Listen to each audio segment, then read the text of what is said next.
Kalian masih bisa menggunakan tenaganya.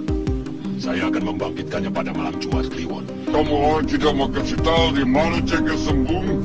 Kamu orang akan tahu. Hai kabarnya, Borneo. Baik-baik maan. Dah sangai ekor babotnya. Dah 5 ekor.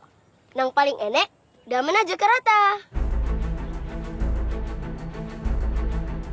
Tak sedikit tokoh penting yang kebesaran dan keistimewaan bakatnya berhenti ketika memasuki usia akil balik. Tapi tidak bagi Pit Pagau. Di tengah tren zaman yang berubah pesat, serta lahirnya bintang-bintang baru, geliat Pit di industri perfilman terus terasah. Pit bukan artis kemarin sore yang mudah mengalah pada zaman. Sebaliknya, ia adalah maestro layar lebar yang telah cukup banyak makan asam garam di perfilman tanah air. Puluhan film layar lebar telah dibintanginya. Belasan judul sinetron juga sudah ia lakoni. Tapi entah mengapa, Pit masih sulit lepas dari image antagonis. Ataukah Pit memang lebih senang dikenal karena keberhasilannya memainkan peran antagonis hingga dianggap sebagai ikon antagonis Indonesia? Sebenarnya enggak juga. Kebanyakan penonton kan memang melihat saya sebagai pemain antagonis. Penonton lupa bahwa saya di Raden Kian Santang di situ sebagai kiai, ada ratusan episode saya di situ. Banyak film-film saya sebagai polisi, sebagai dokter, dulu saya main serial panjang sebagai dokter. Nah, tapi kan penonton lupa, penonton yang ingat ya kayak Anda gitu. Ngingat saya cuman yang yang gedebak-gedebuk gitu aja. Saya beruntung karena saya memerankan banyak peran. Tidak semata-mata hanya antagonis tapi semua peran. Kalau dipikir-pikir, Pit tidak seperti aktor lain yang menerima warisan bakat dan talenta dari keluarga yang juga seorang bintang. Ia lahir dari sepasang orang tua yang bekerja sebagai petani.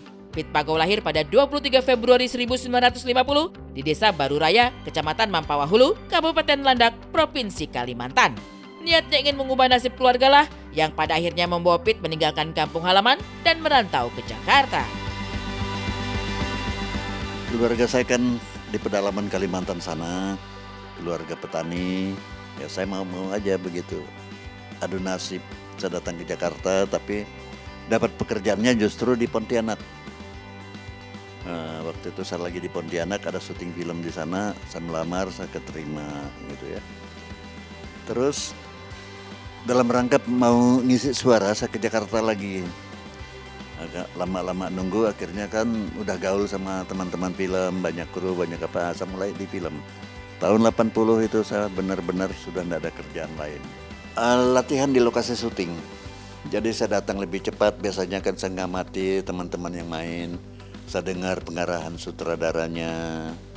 Ya, karena saya tidak beruntung untuk ikut kursus, untuk kuliah yang ada aktingnya apa segala macam, saya kurang beruntung.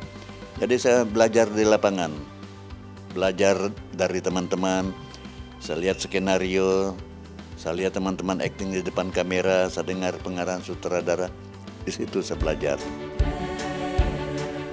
77 ya, film pertama saya dibayar 75.000 waktu itu.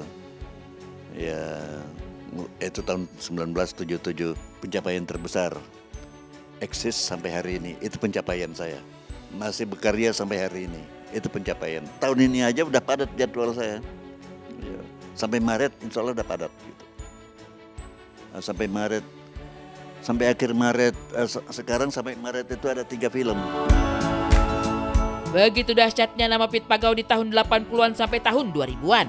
Tapi tidak ada jejak kejayaan masa lalu yang menjadi bukti konkret kesuksesan Pit sebagai bintang.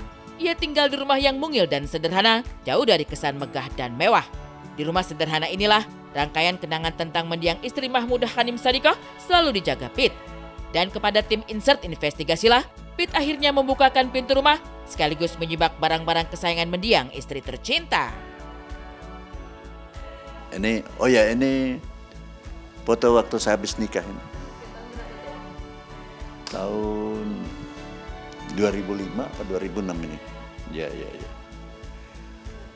Ini foto kami yang paling besar. Ini yang nomor 2 waktu dia wisuda di. Ini almarhum nyonya saya. Ini anak nomor 3 yang paling kecil, sekarang dia kerja. Itu foto foto resmi pernikahan kami waktu habis nikah itu. Sangat tercampur karena dia yang akan di rumah, dia buat rumah suka-suka dia, sesenang dia. Pokoknya bagaimana dia mau, ya kejadian begitu. Berat rasanya bagi Pit Pagau menyimpan barang-barang peninggalan almarhumah sang istri.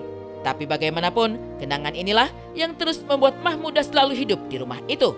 Terlebih ketika memasuki area kamar dan juga meja rias, tempat yang biasa dipakai almarhumah berdandan. Semuanya masih tetap berada di posisi sedia kala. Diakui Pit, selama 3 bulan belum pernah ia merubah atau menggeser posisi barang-barang tersebut. Sang istri tiada, tapi raut kesedihan masih terukir di wajah Pit Pagau. Ditambah lagi, di rumah inilah masih tersimpan rapi semua barang-barang peninggalan istri. Ya, ini kamar tidur kami, kamar sederhana. Semua full. Semua termasuk ini mebel apa semua termasuk, ini lemari apa segala macam, ini pilihan istri. Ini foto-foto ya waktu kita lagi di kafe, di bar apa zaman dulu ya. Semua belum ada yang saya gerakkan ini barang. Saya rasa sampai umur setahun, nanti setahun dia meninggal baru kita gerakan. Nggak ada yang bergerak ini bareng-bareng. Semua masih tetap seperti ini. Kecuali itu gantungan baju saya tuh. Itu baru. Tapi yang lain semua masih. Saya nggak gerak-gerakkan gitu. Kenangan sama dia tuh memang semua kenangan sama dia. Ya. Sampai barang-barangnya apapun saya nggak gerakkan tuh. Setiap hari saya ngelihat barang-barang peninggalan dia. Seolah-olah dia masih ada aja.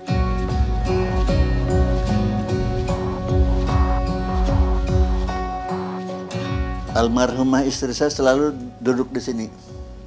Nah, setelah dia meninggal, saya yang duduk di sini. Dan ini semua masih susunan dia ini. Masak, dan dia pintar masak. Masaknya enak. Kalau bulan puasa begini, dia sudah bikin pesanan kue gitu ya. Untuk teman-teman, untuk apa semua pesan sama dia. Tante, dia masak segala macam. Semua masakannya saya suka. Pagi-pagi dia udah nyiapkan dia bikinkan nasi goreng, dia nasi uduk apa semua. Kalau nasi uduk beli, tapi kalau nasi goreng dia bikin sendiri. Sehari-hari dia masak. Boleh dibilang kami tidak pernah jajan di luar. Karena apa saja masakan di luar sana dia bisa masak. Tak terhitung sudah berapa banyak kenangan mendiang sang istri di rumah itu. Namun sayang, rumah kesayangan itu kabarnya akan segera dijual Pit. Alasannya bukan ingin lepas dari duka, melainkan alasan perawatan rumah tersebut yang cukup menguras tenaga dan juga biaya. Saya sedikit pun tidak merubah-rubah ini. Dan tidak, nanti pada saat saya pindah, ini kan mau dijual. Kan sudah ada diiklankan itu, sudah. Dari almarhumah masih hidup, kita memang sudah mau rencana mau jual. Juga kalau ini kan terlalu besar untuk saya. Bayangkan, ya kan lihat sendiri ini kan rumah, di atas masih ada 2 kamar. Saya masih punya pavilion sekarang yang dipakai anak dari sana. Seperti apa potret artis yang tetap bekerja mencari cuan di bulan suci Ramadan? Saksikan sesaat lagi hanya di Insert Investigasi.